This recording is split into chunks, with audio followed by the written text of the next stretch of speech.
रोजगार यानी जॉब युवाओं के बीच बहुत बड़ी समस्या बनी हुई है। अपने लिए एक सही रोजगार ढूंढना तो हर किसी का उद्देश्य होता ही है, लेकिन रोजगार मिलने के बाद व्यक्ति उसमें सुकून महसूस करे, यह जरूरी नहीं। इसकी वजह समझने के लिए आइए चलते हैं एक खूबसूरत कहानी की ओर, जिसका नाम है रोजगार की खोज। शहर में एक कॉलेज था जहाँ एक से बढ़कर एक होशियार लड़के पढ़ते थे।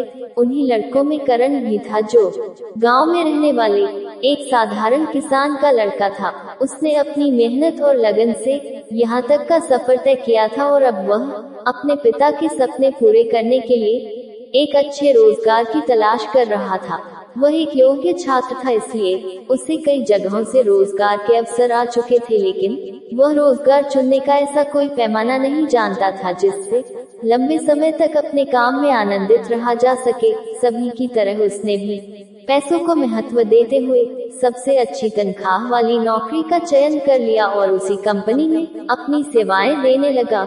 शुरू में तो करण को अपने काम में पैसे अधिक मिलने से अच्छा लग रहा था, लेकिन जैसे जैसे समय निकलता गया, पैसों की चमक ने अपना असर खोना शुरू कर दिया और करण अपने काम से निराश रहने लगा। करण ने कुछ ही सालों में अपने घर के हालातों को बेहतर बना दिया था, लेकिन फिर भी वह अपने काम में मन नहीं लगा पा रहा था। रोज सुबह ऑफिस जाना और शाम को घर आना, यही उसकी जिंदगी का आधार था। करण के पास बहुत से रोजगार के अवसर थे, लेकिन किसी भी जगह उसे पैसों के अलावा और कोई मोटिवेशन नजर नहीं आ रहा था। एक दिन करण अपने ऑफिस से अचानक अपनी कार लेकर अकेले ही घूमने निकल जाता है। कुछ घंटों के सफर के बाद वह एक गांव के पास रुकता है, जहां उसे खूबसूरत फलों का बागान दिखाई देता है। वह बागान के अंदर घुस जाता है। अंदर उसे एक व्यक्ति पेड़ों में पानी डालते हुए दिखाई देता है। वह उसके पास पहुंचकर उससे पूछता है कि आप अकेले इस सुनसान इलाके में कैसे रह लेते हैं। वह व्यक्ति बुजुर्ग था। उसने मुस्कुराते हुए कहा कि तुम्हें लगता है मैं यहाँ अकेला हूँ, तो तुम्हारी गलतफहमी है। जरा नजर उठाकर देखो चारों तरफ, तुम्हें पक्षियों के मधुर गीत सुनाई देंगे, उड़ती हुई तितलियाँ खूबसूरती बिखेरती नजर आएंगी और बंदरों की शरारत तुम्हें हंसने पर मजबूर कर देगी। और यही मेरी दुनिया है, जहाँ मैं कभी अकेला महसूस नहीं करता। करण को लगा कि शायद इस व्यक्ति को कोई रोजगार नहीं मिला होगा, इसलिए मजबूरी में आकर यहाँ खेती कर रहा है। इसलिए उसने पूछा कि आप कहाँ तक पढ़े हैं। लेकिन जैसे ही उस व्यक्ति ने अपनी शिक्षा का परिचय देना शुरू किया, करण की बोलती बंद हो गई। दरअसल वह व्यक्ति विश्व के सबसे बड़े कॉलेज से शिक्षित था और दुनिया की सबसे बड़ी कंपनी में कई सालों कार्य के अनुभव के बाद यहाँ पहुँचा था। करण को उस व्यक्ति की काबिलियत देखकर यकीन ही नहीं हुआ।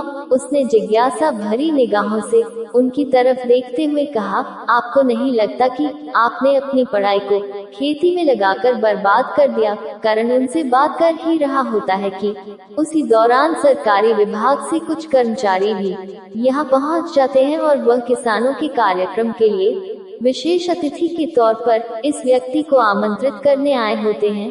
करण को ताज्जुब होता है कि एक मामूली से किसान को विशेष अतिथि के तौर पर क्यों बुलाया जा रहा है। यह व्यक्ति करण के लिए पहेली बनता जा रहा था। सरकारी कर्मचारियों के जाते ही करण ने उससे हाथ जोड़कर कहा कि आप बताएं, आप कौन हैं।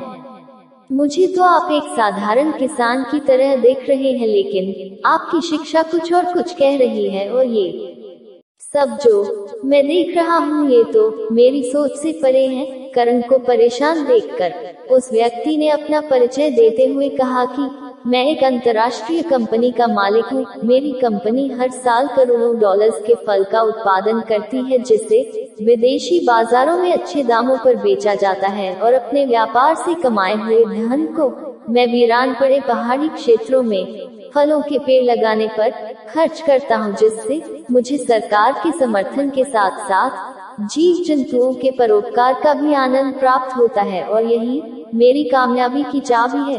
करण को एहसास होने लगा था कि पैसे कमाना ही सब कुछ नहीं होता, बल्कि इससे हटकर कुछ और भी है जो हमारी असली खुशी का आधार हो सकता है।